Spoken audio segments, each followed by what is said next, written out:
بسم اللہ الرحمن الرحیم۔ مختصر القدوری کا باب نمبر 19 ہے، کتاب الکفالہ، سبق نمبر 1 میں خوش آمدید۔ آج کے سبق کے اندر ہم کفالت بالنفس کے بارے میں پڑھیں گے۔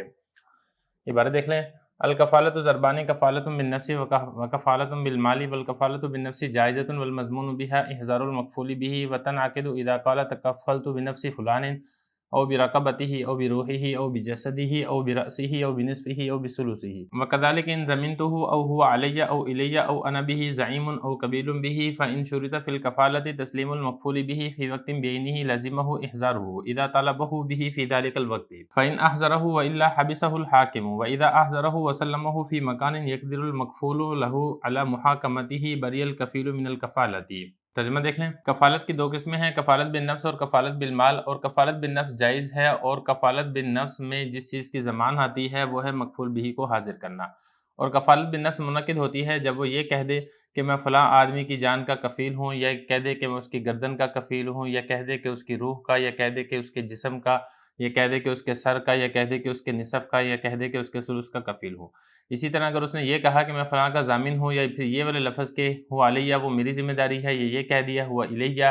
وہ میری طرف ہے، یا یہ کہہ دیا کہ میں اس کا ذمہ دار ہوں، یا یہ کہہ دیا کہ میں اس کا کفیل ہوں۔ اور اگر کفالت میں شرط لگا دی جائے مکفول بہ کو سپرد کرنے کی مخصوص وقت کے اندر، تو لازم ہو جائے گا کفیل پر مکفول بہ کو حاضر کرنا، جبکہ وہ اس کا مطالبہ کرے اس وقت میں۔ اگر تو اس کو حاضر کر دے تو ٹھیک ہے، وگرنہ حاکم اس کو قید کر دے گا۔ اور جب اس نے اس کو حاضر کر دیا اور سپرد کر دیا ایسی جگہ میں کہ مکفول لہو اس سے جھگڑا کرنے کے اوپر قادر ہے، تو کفیل کفالت سے بری ہو جائے گا۔ عبارت ہو چکی ہے، ترجمہ ہو چکا ہے، چلتے ہیں اس کی تشریح کی طرف۔ گزشتہ باب تھا کتاب الوکالہ، یہاں سے کتاب الکفالت شروع ہو رہا ہے۔ ماقبل سے مناسبت اس طریقے سے ہے کہ وکالت اور کفالت دونوں میں سے ہر ایک کے اندر دوسرے سے مدد لی جاتی ہے، اسی وجہ سے کتاب الوکالہ کے فوراً بعد کتاب الکفالہ کو شروع کر رہے ہیں۔ کفالہ کا یہ جو اسم ہے یہ باب ناصرہ سے بھی آتا ہے، کفلہ یکفل کفلاً باب سامیہ سے بھی آتا ہے، اور اسی طریقے سے باب کرما سے بھی آتا ہے، اور اس کا مطلب ہوتا ہے ضامن ہونا۔ اور یہ والا جو لفظ ہے جب یہ با کے ساتھ مستعمل ہو تو پھر یہ متعدی بن جاتا ہے۔ مثال کے طور پہ جب آپ اس کو اس طریقے سے کہیں گے کفلت بالرجل، تو اس میں مطلب یہ ہوگا کہ میں نے آدمی کو اپنی کفالت کے اندر لیا،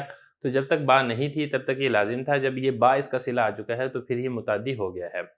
کفالت کا لغوی معنی ہوتا ہے ایک چیز کو دوسری چیز کے ساتھ ملا لینا، اور اصطلاحی معنی اس کا یہ ہوتا ہے کہ کسی شخص یا قرض یا شے کے مطالبے میں ایک چیز کی ذمہ داری دوسری کی ذمہ داری کے ساتھ ملا دینا، یعنی پہلے جو چیز ایک کی ذمہ داری میں تھی اب اس ذمہ داری کو ایک کے بجائے دو کے اوپر ڈال دیا جائے، دو کے ساتھ وابستہ کر دیا جائے۔ کفالت کے اندر 4 لفظ استعمال ہوتے ہیں، ان 4 لفظ کو اچھے طریقے سے سمجھ لیں، کیونکہ پورے باب کے اندر یہی والے الفاظ بار بار ریپیٹ ہوں گے اور پھر بار بار اس لفظ کا معنی نہیں بتایا جائے گا۔ اس میں سے پہلا لفظ ہے کفیل، جس کو زعیم بھی کہا جاتا ہے اور اس کو حمیل بھی کہا جاتا ہے، یعنی جو ذمہ داری اٹھاتا ہے، جو ذمہ دار بنتا ہے، اس کو آپ کفیل بھی کہتے ہیں، اس کو آپ زعیم بھی کہہ سکتے ہیں، اور اس کو آپ حمیل بھی کہہ سکتے ہیں۔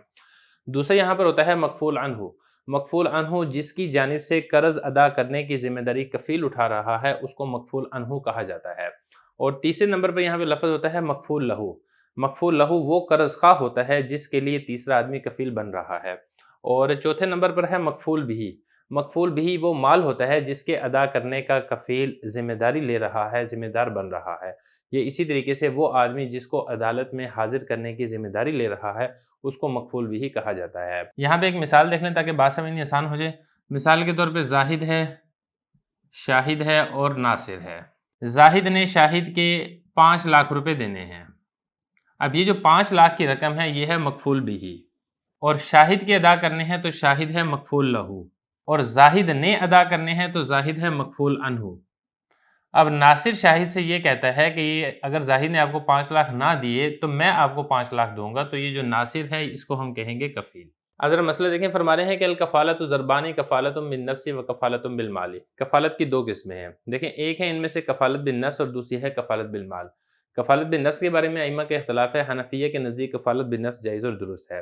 اب کفالت بالنفس کا مطلب یہ ہے کہ مثال کے طور پہ ایک شخص ہے وہ عدالت کو کسی مقدمے کے اندر مطلوب ہے، تو دوسرا آدمی اس کی جانب سے ضامن بن جائے اور وہ یہ کہہ دے کہ آپ اس آدمی کو بھی چھوڑ دیں اور مقرر وقت پر عدالت میں حاضر کرنے کا میں ذمہ دار ہوں، تو یہ جو ذمہ داری ہے اس کو کہا جاتا ہے کفالت بالنفس۔ اب ذرا عبارت دیکھ لیں،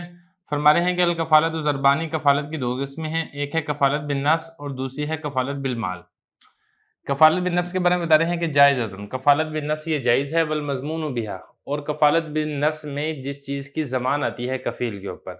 یعنی جو چیز کفیل کے اوپر لازم آتی ہے وہ کیا ہے احضار المکفول بھی، مکفول بھی کو حاضر کرنا، یہ کس کے اوپر لازم ہوتا ہے؟ یہ کفیل کے اوپر لازم ہوتا ہے۔ اس کے بعد آگے دیکھیں وطن عاقد اذا قال تکفلت بنفس فلان، یہاں سے ان الفاظ کو ذکر کیا جا رہا ہے جس سے کفالت بالنفس ثابت ہوگی۔ اس کے بارے میں قاعدہ اور اصول یہ ہے کہ جن الفاظ سے پورا انسان مراد لیا جاتا ہے، خواہ وہ حقیقتاً مراد لیا جاتا ہو جیسے کہ نفس ہے، روح ہے، جسم ہے یا بدن ہے، اس سے پورا انسان مراد ہوتا ہے، خواہ عرفاً یعنی وہ لفظ تو ایسا ہے کہ وہ پورے کے پورے انسان کے وجود کے اوپر حقیقتاً تو دلالت نہیں کرتا، لیکن عرفاً وہ لفظ بول کر پورا وجود مراد لیا جاتا ہے، جیسا کہ رقبہ یعنی گردن ہے، یا اسی طریقے سے سر ہے، چہرہ ہے، آدھا ہے، تہائی ہے، اس قسم کے جو الفاظ ہیں یہ بول کر پورا انسان مراد لیا جاتا ہے۔ پورے انسان میں یہ شائع ہوتی ہیں، پھیلی ہوئی ہوتی ہیں، تو اس سے بھی پورا انسان مراد ہوتا ہے، لہذا اگر ان تمام الفاظ میں سے کوئی لفظ بولا ہے تو اس سے بھی کفالت بالنفس ثابت ہو جائے گی۔ یہ بتا رہے ہیں کہ وطن عاقد کفالت بالنفس منعقد ہوگی، ثابت ہو جائے گی جب اس نے یہ کہا تکفلت بنفس فلان، نفس کا لفظ استعمال کرتا ہے، یہ کہتا ہے برقبۃ فلان، رقبہ کا لفظ استعمال کرتا ہے، یہ کہتا ہے بروح فلان، یہ کہتا ہے بجسد فلان، یہ کہتا ہے براس فلان، یہ کہتا ہے بنصف فلان، یہ کہتا ہے بثلث فلان، ان تمام الفاظ سے کفالت بالنفس ثابت ہو جائے گی۔ وکذالک ان ضمنتہ، یہاں سے بتا رہے ہیں کہ کچھ مزید الفاظ ہیں جن سے کفالت بالنفس منعقد ہو جاتی ہے۔ مثال کے طور پہ ایک لفظ ہے ضمنتہ، کہ میں فلاں آدمی کا ضامن ہوں، تو یہ جو زمان کا لفظ ہے اگر یہ لفظ بولتا ہے تو یہ بھی عقد کفالہ کے حکم کے اندر صریح ہوگا اور اس سے بھی عقد کفالت منعقد ہو جائے گا اور کفالت بالنفس اس سے ثابت ہو جائے گی۔ یہ اسی طریقے سے الا کا لفظ استعمال کرتا ہے، کیونکہ دیکھیں یہ جو الا کا لفظ ہے یہ ذمہ داری قبول کرنے کے لیے آتا ہے۔ یہ اسی طریقے سے الا کا لفظ استعمال کرتا ہے، الا کا لفظ بھی ذمہ داری اور کفالت کے لیے استعمال ہوتا ہے۔ یہ اسی طرح زعیم کا لفظ استعمال کرتا ہے، تو زعیم کا لفظ بھی یہ چونکہ کفیل کے معنی کے اندر استعمال ہوتا ہے، لہذا ان تمام الفاظ سے بھی کفالت بالنفس منعقد ہو جائے گی۔ یہ بتا رہے ہیں وکذالک اسی طرح کفالت بالنفس منعقد ہوگی اگر اس نے یہ کہا ضمنتہ، میں فلاں آدمی کا ضامن ہوں، یہ کہتا ہے ہوا علیہ، وہ میری ذمہ داری ہے، یہ کہتا ہے ہوا الیہ، وہ میری طرف ہے یعنی میری ذمہ داری ہے۔ یہ اسی طریقے سے کہتا ہے انا قبیل بہ، یہ قبیل یہ بھی کفیل کے معنی کے اندر استعمال ہوتا ہے، تو ان تمام الفاظ سے کفالت بالنفس منعقد ہو جائے گی۔ آگے دیکھیں فَإِن شُرِطَ فِي الْكَفَالَةِ تَسْلِيمُ الْمَكْفُولِ بِهِ فِي وَقْتٍ بِعَيْنِهِ، مسئلہ یہاں پر یہ ہے کہ کفالت بالنفس تھی اور کفالت بالنفس کے اندر شرط یہ لگائی گئی تھی کہ جو کفیل ہے وہ مکفول بھی کو ایک مخصوص تاریخ اور ایک مخصوص وقت کے اندر حاضر کرے گا۔ مثال کے طور پہ شرط یہ لگائی گئی تھی کہ کفیل 5 اپریل کو مکفول بھی کو حاضر کرے گا، تو کفیل پر اس مخصوص وقت یعنی 5 اپریل کو ہی مکفول بھی کو سپرد کرنا لازم ہوگا، لیکن اس کے لیے شرط یہ ہے کہ مکفول لہو کفیل سے اس وقت کے اندر مطالبہ کرے۔ تو اگر تو مکفول لہو نے کفیل سے مطالبہ کیا ہے اور کفیل نے ادا کر دیا تو یہ بہتر ہے، کفیل بری ذمہ ہو جائے گا، لیکن اگر کفیل مکفول بھی کو حاضر نہ کر سکا تو حاکم پہلی ہی مرتبہ میں کفیل کو گرفتار کر کے جیل میں نہیں ڈالے گا، کیونکہ اس بات کا امکان موجود ہے کہ کفیل کو یہ والی بات معلوم ہی نہ ہو کہ مجھے کیوں بلایا گیا ہے، لہذا کفیل سے یہ کہا جائے گا کہ بھئی آپ مکفول بھی کو سپرد کریں، مکفول بھی کو حاضر کریں۔ تو اگر بار بار مطالبہ کرنے کے باوجود کفیل مکفول بھی کو سپرد نہیں کرتا ہے، حاضر نہیں کرتا ہے اور مکفول بھی زندہ ہے، تو پھر اس صورت کے اندر حاکم کفیل کو قید کے اندر ڈال دے گا۔ یہ بتا رہے ہیں فَإِن شُرِطَ، اگر شرط لگا دی جائے کفالت میں تسلیم المکفول بھی، مکفول بھی کو سپرد کرنے کی فی وقت بینی ایک مخصوص وقت میں، جیسا کہ میں نے آپ کو مثال دی تھی 5 اپریل کو، لازمہ ہو، تو لازم ہوگا اس پر۔ یہ جو احضار ہے یہ لازمہ کا فاعل ہے اور یہ جو ہو ضمیر ہے یہ لوٹ رہی ہے کفیل کی طرف۔ کفیل پر مکفول بھی کو حاضر کرنا لازم ہوگا کب؟ اذا طالبہ به فی ذلک الوقت، جبکہ مطالبہ کرے۔ کون مطالبہ کرے؟ یہ جو طالبہ ہے اس طالبہ کا فاعل ہے مکفول لہو، مکفول لہو مطالبہ کرے، یہ جو ہو ضمیر ہے مفعول کی یہ لوٹ رہی ہے کفیل سے، مکفول لہو کفیل سے مطالبہ کرے، بھی اس کا، کس کا؟ یہ جو بھی میں جو ہی ضمیر ہے یہ لوٹ رہی ہے مکفول بھی کی طرف، یعنی مکفول لہو کفیل سے مکفول بھی کو حاضر کرنے کا مطالبہ کرے فی ذلک الوقت، اسی وقت میں، یعنی مثال کے طور پہ 5 اپریل کو جیسے اگر طے ہوا تھا تو 5 اپریل کو اگر مکفول لہو کفیل کو کہتا ہے کہ مکفول بھی کو حاضر کرو، فَإِنْ أَحْضَرَهُ، اگر تو وہ اس کو حاضر کر دے، احضرہ میں یہ جو ہوا ضمیر ہے یہ لوٹ رہی ہے کفیل کی طرف، کفیل حاضر کر دے، ہو اس کو، کس کو؟ اس مکفول بھی کو، اگر تو کفیل مکفول بھی کو حاضر کر دے تو پھر کیا ہے؟ ویل اینڈ گڈ، اچھی بات ہے، وَإِلَّا اگر حاضر نہ کر سکے حَبِسَهُ الحاکم، تو حاکم اس کو قید کے اندر ڈال دے گا۔ یہ جو ہو ضمیر ہے یہ لوٹ رہی ہے یہاں پر کفیل کی طرف اور یہ جو حاکم ہے یہ حابسہ کا فاعل ہے، لیکن میں نے آپ کو اس میں بتا دیا ہے کہ پہلی ہی مرتبہ میں حاکم اس کو قید میں ڈالنے کا حکم جاری نہیں کرے گا، بلکہ اس کو تھوڑی سی مہلت دی جائے گی اور اس کو 2-3 مرتبہ 4 مرتبہ سے تقاضا کیا جائے گا کہ آپ مکفول بھی کو حوالے کریں، لیکن اگر کفیل حوالے نہیں کرتا ہے، ٹال مٹول کرتا ہے، تو پھر حاکم اس کفیل کو قید کے اندر ڈال دے گا۔ وَإِذَا أَحْضَرَهُ وَسَلَّمَهُ، مسئلہ یہاں پر یہ ہے کہ کفیل نے مکفول بہی کو لا کر ایسی جگہ پر مکفول لہو کے حوالے کر دیا کہ جہاں پر مکفول لہو اس سے فیصلہ کرانے کے اوپر قادر ہے۔ مثال کے طور پہ شہر کے اندر سپرد کر دیا ہے تو کفیل بری ذمہ ہو جائے گا، چاہے مکفول لہو اس کو قبول کرے چاہے مکفول لہو اس کو قبول نہ کرے، کیونکہ جو کفالت ہے، کفالت کا مقصد یہ ہوتا ہے کہ ایسی جگہ پر مکفول بہی کو حاضر کیا جا سکے جہاں پر مکفول لہو اس سے جھگڑا کر سکے اور اس سے اپنا حق وصول کر سکے، اور کفیل نے ایسی ہی جگہ پر اس کے سپرد کیا ہے، لہذا یہ جو کفیل ہے یہ اپنی ذمہ داری سے بری ہو جائے گا۔ یہ بتا رہے ہیں وَإِذَا أَحْضَرَهُ، اور اگر اس نے اس کو حاضر کر دیا، کس نے کس کو حاضر کر دیا؟ احضر کا فاعل ہے کفیل، اور یہ جو ہو ضمیر ہے یہ لوٹ رہی ہے مکفول بہی کی طرف۔ وَسَلَّمَهُ، اور سپرد کر دیا اس کے، یہ سلمہ کے اندر ہوا ضمیر فاعل ہے جو لوٹ رہی ہے کفیل کی طرف، اور یہ جو ہو ضمیر ہے یہ لوٹ رہی ہے مکفول لہو کی طرف، یعنی مکفول لہو کے سپرد کر دیا فی مکان، ایسی جگہ پر کہ مکفول لہو علی محاکمتی، اسے جھگڑا کرنے کے اوپر، اس سے فیصلہ کروانے کے اوپر قادر ہے، بری الکفیل من الکفالہ، تو کفیل کفالت سے بری ہو جائے گا۔ آگے چل کے اگلے سبق میں ہم یہ مسئلہ ہی پڑھیں گے کہ اگر جنگل کے اندر سپرد کرتا ہے، حوالے کرتا ہے، تو کفیل بری نہیں ہوگا، کیونکہ جنگل کے اندر وہ جو مکفول لہو ہے وہ فیصلہ کروانے کے اوپر، جھگڑا کرنے کے اوپر قادر نہیں ہے۔ بسم اللہ الرحمن الرحیم، مختصر القدوری کا باب نمبر 19 ہے، کتاب الکفالہ، سبق نمبر 2 میں خوش آمدید۔ آج کے سبق کے اندر ہم کفالت بالنفس کے باقی مسائل پڑھیں گے۔ عبارت دیکھ لیں، وَإِذَا تَكَفَّلَ عَلَىٰ أَن يُسَلِّمَهُ فِي مَجْلِسِ الْقَاضِي فَسَلَّمَهُ فِي السُّوقِ بَرِيَ وَإِنْ كَانَ فِي بَرِيَّةٍ لَمْ يَبْرَأْ وَإِذَا مَاتَ الْمَكْفُولُ بِهِ بَرِيَ الْكَفِيلُ بِالنَّفْسِ مِنَ الْكَفَالَةِ وَإِنْ تَكَفَّلَ بِنَفْسِهِ عَلَىٰ أَنَّهُ إِن لَّمْ يُوَافِ بِهِ فِي وَقْتِ كَذَا فَهُوَ ضَامِنٌ لِمَا عَلَيْهِ وَهُوَ أَلْفٌ فَلَمْ يُحْضِرْهُ فِي الْوَقْتِ لَزِمَهُ ضَمَانُ الْمَالِ وَلَمْ يَبْرَأْ مِنَ الْكَفَالَةِ بِالنَّفْسِ وَلَا تَجُوزُ الْكَفَالَةُ بِالنَّفْسِ فِي الْحُدُودِ وَالْقِصَاصِ عِندَ أَبِي حَنِيفَةَ رَحِمَهُ اللَّهُ تَعَالَىٰ۔ ترجمہ دیکھ لیں،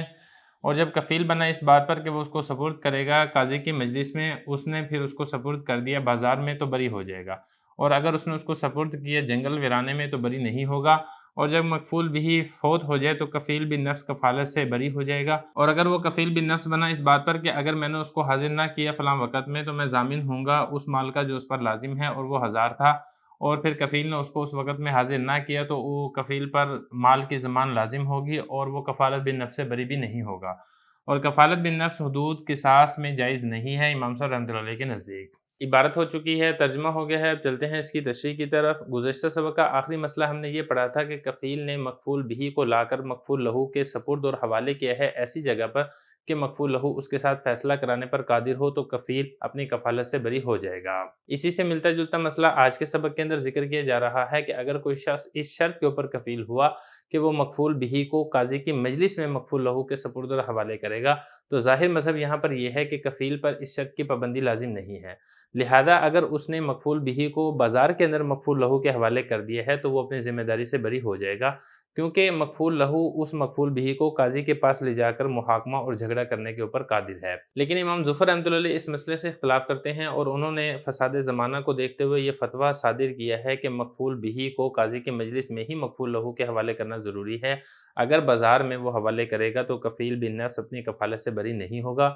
اور فتویٰ بھی اس مسئلے کے اندر امام ظفر رحمۃ اللہ علیہ کے قول پر ہے۔ عبارت دیکھیں ذرا، یہ فرما رہے ہیں وَإِذَا تَكَفَّلَ، اور اگر وہ کفیل بنا علی اس شرط پر ان یسلمہ، کہ وہ سپرد کرے گا اس کو، یسلمہ میں ہوا ضمیر فاعل ہے جو لوٹ رہا ہے کفیل کی طرف، اور یہ جو ہو ضمیر مفعول کی ہے یہ لوٹ رہا ہے مکفول بہی کی طرف، کہ وہ مکفول بہی کو سپرد اور حوالے کرے گا فی مجلس القاضی، قاضی کی مجلس میں، فسلمہ، اور اس نے اس کو سپرد کر دیا۔ سلمہ میں ہوا ضمیر فاعل ہے جو لوٹ رہا ہے کفیل کی طرف، اور ہو ضمیر یہ مفعول کی ہے جو لوٹ رہی ہے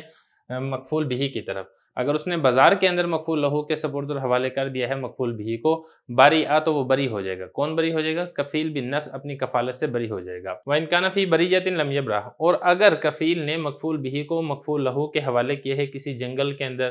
کسی بیابان کے اندر، کسی ویران میدان کے اندر، تو پھر اس صورت کے اندر کفیل اپنی کفالت سے بری نہیں ہوگا، کیونکہ مکفول لہو اس ویران جگہ کے اندر محاکمہ اور فیصلہ کروانے کے اوپر قادر نہیں ہے۔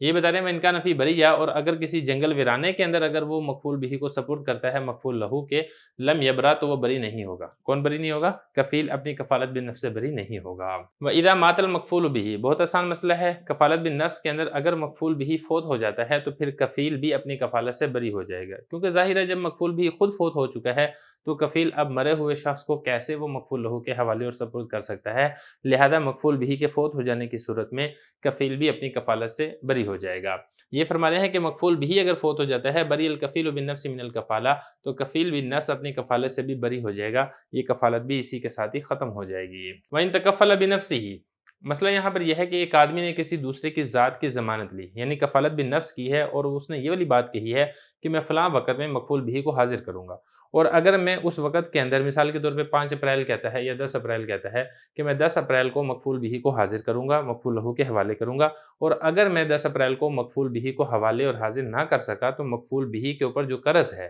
اس قرض کی ذمہ داری بھی میری ہے۔ مثال کے طور پہ مفعول بہ نے مفعول لہ کا 1000 درہم قرض دینا تھا، تو اب یہ کفیل یہ کہتا ہے کہ اگر میں نے مفعول بہ کو حاضر نہ کیا تو جو 1000 درہم اس مفعول بہ نے قرض دینا ہے اس کا ذمہ دار بھی میں ہوں۔ اب اتفاق کی بات ایسے ہوتی ہے کہ کفیل مفعول بہ کو فلاں وقت کے اندر حاضر نہیں کر پاتا، تو پھر اس صورت کے اندر کفیل 1000 روپے کا ضامن ہوگا، اور یہ جو 1000 روپے کا ضامن ہوا ہے اس سے جو کفالت بالنفس ہے یعنی مفعول بہ کو حاضر کرنا تھا، اس مفعول بہ کو حاضر کرنے والی جو کفالت بالنفس ہے اس سے بھی یہ کفیل بری نہیں ہوگا۔ دیکھیے یہ مسئلہ ایسے ہے کہ اس مسئلے کے اندر کفالت بالنفس بھی ہے اور اس مسئلے کے اندر کفالت بالمال بھی ہے۔ کفالت بالنفس تو اس طریقے سے ہے کہ اس نے خود کہا تھا کہ میں اپنے مفعول بہ کو فلاں وقت کے اندر حاضر کروں گا، یہ تو ہے کفالت بالنفس، اور کفالت بالمال اس طریقے سے ہے کہ اس نے یہ کہا تھا کہ اگر 1000 روپے یہ نہیں دیتا ہے تو 1000 روپے میں دوں گا، اس کو کہا جاتا ہے کفالت بالمال، اور یہ دونوں بیک وقت جمع ہو سکتے ہیں اور جمع ہوں گے، لہذا 1000 روپے اس کی ذمہ داری بھی کفیل کے اوپر آئے گی، اور اس کے ساتھ ساتھ جو مفعول بہ کو حاضر کرنا ہے یہ حاضر کرنے کی ذمہ داری بھی کفیل کے اوپر لازم ہوگی،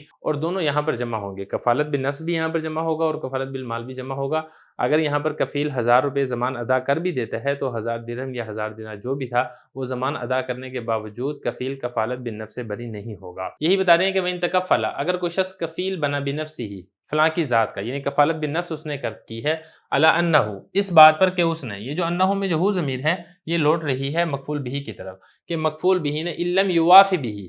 اگر پورا ادا نہ کیا، یعنی وقت کے اوپر جو مفعول بہ نے پیسے اور قرضہ دینا ہے مفعول لہ کا، اگر مفعول بہ نے وہ قرضہ نہ ادا کیا فی وقت قضا، فلاں وقت میں، فہو ضامن، تو وہ ضامن ہے، یعنی کفیل اپنے بارے میں کہہ رہا ہے کہ میں ضامن ہوں گا لما، اس قرضے کا، علیہ جو مفعول بہ کے اوپر لازم ہے۔ اب یہاں پر دیکھیں اس نے جو یہ والا لفظ کہا نا فہو ضامن لما علیہ، اس سے ہوگی کفالت بالمال۔ کفالت بالمال انشاءاللہ ہم اگلے سبق کے اندر تفصیل سے پڑھیں گے، اور یہ جو یہاں پر تھا نا وَإِن تَكَفَّلَ بِنَفْسِهِ عَلَىٰ أَنَّهُ لَمْ يُوَافِ بِهِ، یہ جو ہے اسے ہوگی کفالت بالنفس۔ وَهُوَ أَلْفٌ، اور جو اس کے اوپر قرضہ لازم تھا مفعول بہ کے اوپر وہ کتنا تھا، وہ 1000 درہم تھا، فَلَمْ يُحْزِرْهُ، اور اس نے اس کو حاضر نہیں کیا۔ کس نے کس کو حاضر نہیں کیا؟ یحزر میں ہوا ضمیر فاعل ہے جو لوٹ رہی ہے کفیل کی طرف، اور ہو ضمیر مفعول کی ہے جو لوٹ رہی ہے مفعول بہ کی طرف، یعنی کفیل نے مفعول بہ کو فلاں وقت میں حاضر نہ کیا، لازمہ ضمان المالی، تو کفیل پر مال کے ضمان لازم ہوگی۔ یہ جو ضمان المال ہے یہ بن رہا ہے لازمہ کا فاعل، اور یہ جو ہو ضمیر ہے یہ لوٹ رہی ہے کفیل کی طرف، یعنی کفیل کو وہ جو قرض ہے وہ بھی کفیل کو دینا پڑے گا۔ ولم یبرا، اور قرض دینے کے ساتھ ساتھ یہ جو کفیل ہے یہ کفالت بالنفس سے بھی بری نہیں ہوگا، کیونکہ اس نے ایک ہی جملے کے اندر دونوں کو جمع کر دیا ہے اور ان دونوں کے درمیان منافات اور تضاد نہیں ہے، کفالت بالنفس اور کفالت بالمال دونوں جمع ہو سکتے ہیں۔ آگے دیکھیں ولا تجوز الکفالۃ بالنفس فی الحدود، مسئلہ یہاں پر یہ ہے کہ ایک شخص ہے اس کے اوپر حدود یا قصاص کا دعویٰ کیا گیا، یعنی اس کے اوپر حد لازم ہے یا اس کے اوپر قصاص لازم ہے۔ اب جس کے اوپر دعویٰ کیا گیا ہے یہ ہے مدعا علیہ، اور جس نے دعویٰ کیا ہے یہ ہے مدعی۔ اب مدعی مدعا علیہ سے، مثال کے طور پہ مدعا علیہ ہے شاہد اور مدعی ہے زاہد۔ زاہد شاہد سے یہ کہتا ہے کہ آپ ہمیں کوئی کفیل بالنفس دیں،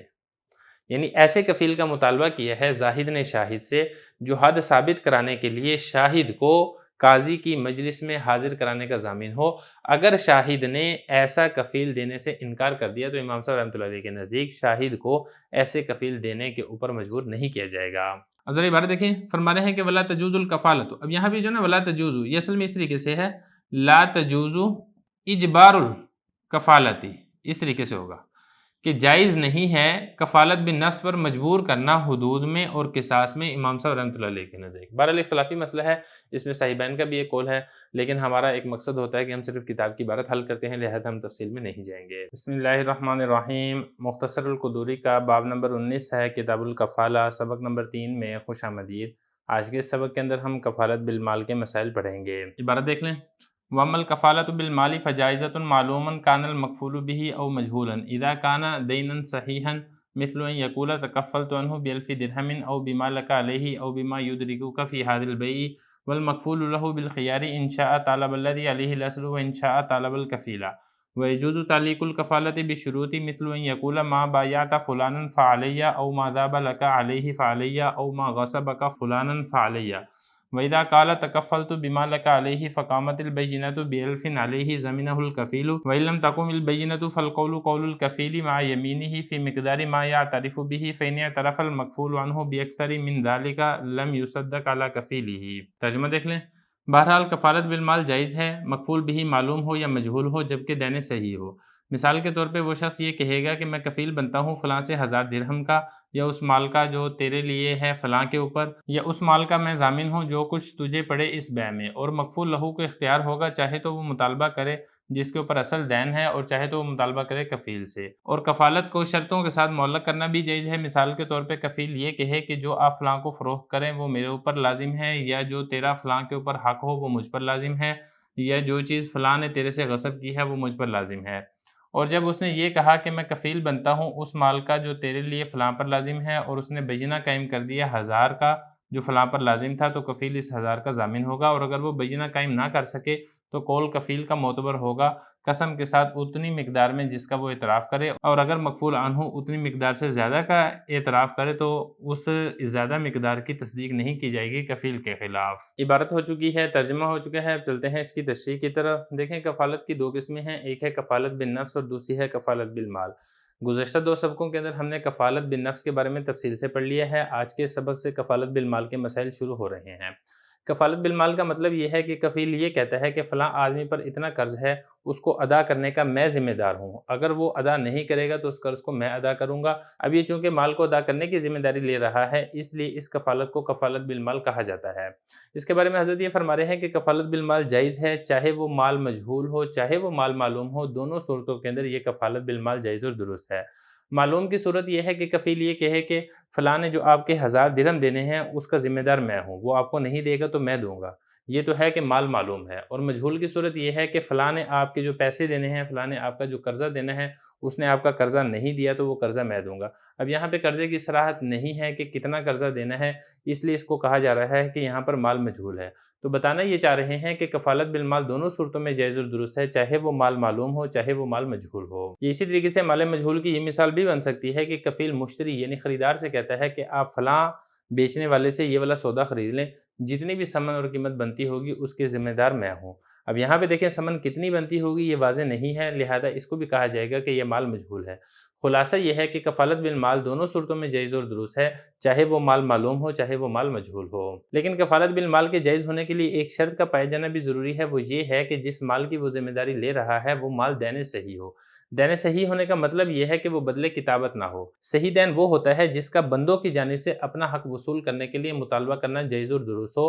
اور مقروض سے اس دین کو ساقط نہ کیا جا سکتا ہو۔ ایک ہی صورت میں ساقط ہو سکتا ہو کہ مقروض وہ دین ادا کر دے یا قرض خواہ مقروض کو بری کر دے۔ اس قسم کا جو دین ہے اس دین کو دین صحیح کہا جاتا ہے، اور بدلے کتابت یہ دین صحیح کے اندر نہیں آتا ہے۔ تو خلاصہ کلام یہ ہے کہ کفالت بالمال تبھی جائز اور درست ہوگا کہ دین صحیح کی کفیل ذمہ داری لیتا ہے۔ یہی والی مثال آپ دیکھ لیں کہ کسی نے کسی سے کوئی چیز خریدی ہے تو اس کی قیمت ادا کرنی ہے۔ اب یہ جو قیمت ہے یہ دین صحیح ہے جو کہ مشتری کے اوپر لازم ہے، اس دین صحیح کی ذمہ داری کفیل کفالت بالمال کے اندر اٹھا سکتا ہے۔ دیکھیں یہ فرما رہے ہیں کہ ومل کفالت بالمالی، کفالت بالمال جائز ہے، معلوماً کان المکفول بھی و مجہولاً، مکفول بھی یعنی وہ مال جس کی اس نے ذمہ داری اٹھائی ہے وہ مکفول بھی چاہے معلوم ہو، یعنی بتا دیتا ہے کہ 1000 درہم جو آپ نے فلاں سے لینے ہیں اس کی ذمہ داری میں اٹھاتا ہوں، چاہے وہ مجہول ہو، یعنی اس میں وضاحت نہیں ہوتی ہے کہ وہ کتنا دین ہے وہ کتنا مال ہے، دونوں صورتوں کے اندر یہ کفالت بالمال جائز اور درست ہے۔ اذا کان دینا صحیحا، شرط یہ ہے کہ وہ مال دینے صحیح ہو۔ دینے صحیح میں آپ کو بتا چکا ہوں کہ بدلے کتابت نہ ہو، یعنی بندوں کی جانب سے اپنا حق وصول کرنے کے لیے جس کا مطالبہ کیا جا سکے اور مقروض سے اس کو ساقط نہ کیا جا سکتا ہو۔ اب اس کی مثالیں کیا ہیں؟ مثال کے طور پہ ایک شخص یہ کہتا ہے کہ تکفلت عنہ ب1000 درہم، یہ مثال ہوگی کہ مکفول بھی معلوم کی ہو، کہ ایک آدمی کہتا ہے کہ میں فلاں کی جانب سے 1000 درہم دینے کا کفیل بنتا ہوں، فلاں نے آپ کے 1000 درہم نہ دیے تو وہ 1000 درہم میں دوں گا۔ یا یہ کہتا ہے بما لک علیہ، آپ کے لیے فلاں پر جو مال لازم ہے اس کے دینے کا میں ذمہ دار اور کفیل بنتا ہوں، تو یہ بھی ہے، لیکن یہاں پر یہ ہے کہ مال مجہول ہوگا۔ یا پھر اسی طریقے سے یہ کہتا ہے بما یدرکک فی ھذا البیع، جو آپ کو پہنچے گا اس بیع کے اندر۔ اس کی مثال بھی میں نے آپ کو دے دی تھی کہ مشتری سے یہ کہتا ہے کہ آپ فلاں بھائی سے یہ والا سودا خرید لیں، اور جو اس کی ثمن اور قیمت بنتی ہوگی جو آپ کے اوپر آتی ہوگی اس کی ذمہ داری میں اٹھاتا ہوں، تو اس کو بھی کفالت بالمال کہا جائے گا۔ والمکفول لہ بالخیاری، مسئلہ یہاں پر یہ ہے کہ کفالت بالمال جب جائز اور درست ہو جائے، اپنی شرطوں کے ساتھ جب ثابت ہو جائے، تو مکفول لہو کو اختیار ہے، چاہے تو وہ اصیل یعنی مقروض سے بھی اس مال کا مطالبہ کر سکتا ہے، چاہے تو وہ کفیل اس سے بھی اپنے مال کا مطالبہ کر سکتا ہے، اور یہ بھی جائز اور درست ہے کہ مکفول لہو بیک وقت دونوں سے مطالبہ کرے، کیونکہ کفالت کی اصطلاحی تعریف یہ والی بات گزر چکی ہے کہ مطالبہ میں ایک کی ذمہ داری دوسری کی ذمہ داری کے ساتھ وابستہ ہو جاتی ہے، لہذا اس کا تقاضا یہ ہے کہ قرض اصیل کے ذمہ پر باقی ہے اور وہ اصیل کے ذمہ سے ساقط نہیں ہوگا، لہذا کفیل کی طرح اصیل سے بھی اس رقم کا مطالبہ کیا جا سکتا ہے۔ یہ بتا رہے ہیں کہ مکفول لہو کو بالخیاری اختیار ہے، انشاء چاہے تو وہ مطالبہ کرے الذی اس شخص سے علیہ الاصل جس کے اوپر اصل قرضہ ہے، یعنی جو اصل مقروض ہے اس سے بھی مطالبہ کر سکتا ہے، وانشاء طالب الکفیل، اور چاہے تو وہ کفیل سے مطالبہ کرے، تو مکفول لہو کو اس بات کا بھی اختیار حاصل ہے۔ ویجوز تعلیق الکفالۃ بالشروط، مسئلہ یہاں پر یہ ہے کہ کفالت جس طریقے سے شرطوں کے بغیر جائز اور درست ہوتی ہے، بالکل ایسے ہی کفالت کو ایسی شرط کے اوپر معلق کرنا جو کفالت کے مناسب ہو، یہ بھی جائز اور درست ہے۔ تو اگر کفالت کو آپ نے شرط کے ساتھ معلق کیا ہے جو کہ عقد کفالت کے منافی نہیں ہے، ایسی شرط کے ساتھ معلق کرنے سے بھی کفالت جائز اور درست ہو جاتی ہے۔ مثال کے طور پہ کفیل یہ کہتا ہے کہ اگر تو نے فلاں آدمی سے خرید و فروخت کی تو اس کا ذمہ دار میں ہوں، چاہے یہ کفیل بائی کی طرف سے کفیل بن جائے کہ اگر تو نے فلاں مشتری کو یہ والی چیز فروخت کی تو ثمن کا ذمہ دار میں ہوں، تو تب بھی درست ہے۔ یہ اسی طریقے سے مشتری کی جانب سے کفیل بن جائے کہ اگر تو نے فلاں سے یہ والی چیز خریدی تو جو ثمن ہے ثمن کا ذمہ داری میں اٹھاتا ہوں۔ تو یہاں پر دیکھیں اب اس نے شرط کے ساتھ معلق کیا ہے، یعنی وہ بندہ اس نے مخصوص کر دیا ہے خرید و فروخت کے لیے، تو یہ والی جو شرط ہے یہ چونکہ عقد کفالت کے منافی نہیں ہے، لہذا عقد کفالت کو اس قسم کی شرطوں کے ساتھ معلق کرنا جائز اور درست ہے۔ یا اسی طریقے سے ایک آدمی دوسرے کو کہتا ہے کہ آپ فلاں بندے کو قرضہ دے دیں، اگر اس نے آپ کا قرضہ نہ دیا تو اس قرضے کی ذمہ داری میں لیتا ہوں۔ تو یہاں پر بھی دیکھیں شرط کے ساتھ معلق کیا گیا ہے کہ اگر آپ فلاں آدمی کو قرضہ دیں گے، وہ قرضہ آپ کا واپس نہیں کرتا ہے تو اس کی ذمہ داری میں لیتا ہوں۔ یا اسی طریقے سے کوئی مال تھا جس کے بارے میں ڈر تھا کہ مال غصب ہو جائے گا، تو وہ جو کفیل ہے وہ کفیل کہہ دیتا ہے کہ اگر فلاں آدمی نے تیرا مال غصب کر لیا تو اس مال کی ذمہ داری میں اٹھاتا ہوں۔ تو اب یہ جتنے بھی یہ مثالیں ہیں یہاں پر دیکھیں کفالت کو شرط کے ساتھ معلق کیا جا رہا ہے، لیکن یہ شرط ایسی ہے جو عقد کفالت کے منافی نہیں ہے، لہذا کفالت کو اس قسم کی شرطوں سے معلق کرنا جائز اور درست ہے۔ دیکھیں ذرا یہ فرما رہے ہیں کہ جائز ہے کفالت کو شرطوں کے ساتھ معلق کرنا، مثال کے طور پہ یہ کہتا ہے ما بایعت فلانا، جو تو نے فلاں کو فروخت کیا فعلیہ وہ میرے اوپر لازم ہے، یعنی جو تو نے فلاں کو ایک چیز فروخت کی ہے اس کی جو ثمن اور قیمت ہے وہ میرے اوپر لازم ہے، تو اس طریقے سے درست ہے۔ یہ اسی طریقے سے ما ذاب لک علیہ، ذابہ جو واجب ہے لکا تیرے لیے، علیہ فلاں آدمی کے اوپر، فلاں آدمی نے جو تیرے پیسے اور قرضے دینے ہیں وہ میرے اوپر لازم ہے، میں دوں گا، تو اس قسم کی بھی کفالت جائز اور درست ہے۔ فعلیہ یہ والی بات ہے کہ وہ میں دوں گا۔ یہ کہتا ہے کہ ما غصبک فلانا، یہ فلانا نہیں ہونا چاہیے، فلانن ہونا چاہیے، جو چیز تیرے سے فلاں آدمی نے غصب کی فعلیہ وہ میرے اوپر لازم ہے، تو اس قسم کی جو شرطیں ہیں یہ کفالت بالمال کے اندر لگانا جائز اور درست ہے۔ اسی سے یہ والی بات بھی سمجھ میں آ رہی ہے کہ ایسی شرط جو عقد کفالت کے مناسب نہ ہو، ایسی شرط پر کفالت کو معلق کرنا جائز اور درست نہیں ہوگا۔ مثال کے طور پہ ایک آدمی کفالت کو بارش کے آنے کے اوپر معلق کر دیتا ہے کہ اگر بارش آئی تو فلاں کا قرضہ میں دوں گا، تو یہ والی جو شرط ہے یہ عقد کفالت کے مناسب نہیں ہے، لہذا یہ شرط لگانا جائز اور درست بھی نہیں ہے۔ وَإِذَا قَالَ تَكَفَّلْتُ بِمَا لَكَ عَلَيْهِ، اور اگر کفیل مکفول لہو سے یہ کہتا ہے کہ جو رقم آپ نے مکفول عنہ سے لینی ہے اس رقم کا ضامن میں ہوں، کفالت بالمال کرتا ہے لیکن یہاں پر جو مال ہے وہ مال مجہول ہے، واضح نہیں کرتا ہے، بتاتا نہیں ہے میں کتنی رقم کا ضامن ہوں۔ مثال کے طور پہ کفیل ہے شاہد اور مکفول عنہ ہے زاہد اور مکفول لہو ہے ناصر، زاہد نے ناصر کے پیسے دینے ہیں۔ اب یہ جو شاہد ہے، شاہد ناصر سے یہ کہتا ہے کہ آپ نے زاہد جو کہ مقروض ہے، اور یہ جو ناصر ہے یہ ہے قرض خواہ، قرض خواہ نے مقروض سے جو رقم لینی ہے، شاہد اس رقم کا ضامن بن جاتا ہے، کہتا ہے ناصر سے کہ جو آپ نے رقم لینی ہے زاہد جو کہ مکفول عنہ ہے اس کا میں کفیل ہوں اس رقم کا۔ اب وہ مکفول بھی یعنی وہ جو رقم ہے وہ رقم یہاں پہ معلوم نہیں مجہول ہے، لیکن ناصر گواہوں سے یہ والی بات ثابت کر دیتا ہے کہ وہ جو رقم ہے وہ ہے 1000 روپے ہے وہ۔ تو دیکھیں شاہد نے تو جس مکفول بھی کی ضمانت لی تھی، ضامن بنا تھا جس مکفول بھی کا، وہ مال مجہول تھا، لیکن اسی مال مجہول کو جب ناصر نے گواہوں سے ثابت کر دیا کہ وہ 1000 ہے تو پھر شاہد پر اسی 1000 کی ادائیگی لازم ہوگی کہ وہ ناصر کو ادا کرے۔ یہی فرما رہے ہیں وَإِذَا قَالَ، اور جب کہا، کس نے کہا؟ کفیل شاہد نے کہا، تکفلت میں ضامن ہوں، بما اس رقم کا، اس مکفول بھی کا، لاکا جو تیرے لیے یعنی ناصر تیرے لیے، علیہ اس مکفول عنہ پر لازم ہے،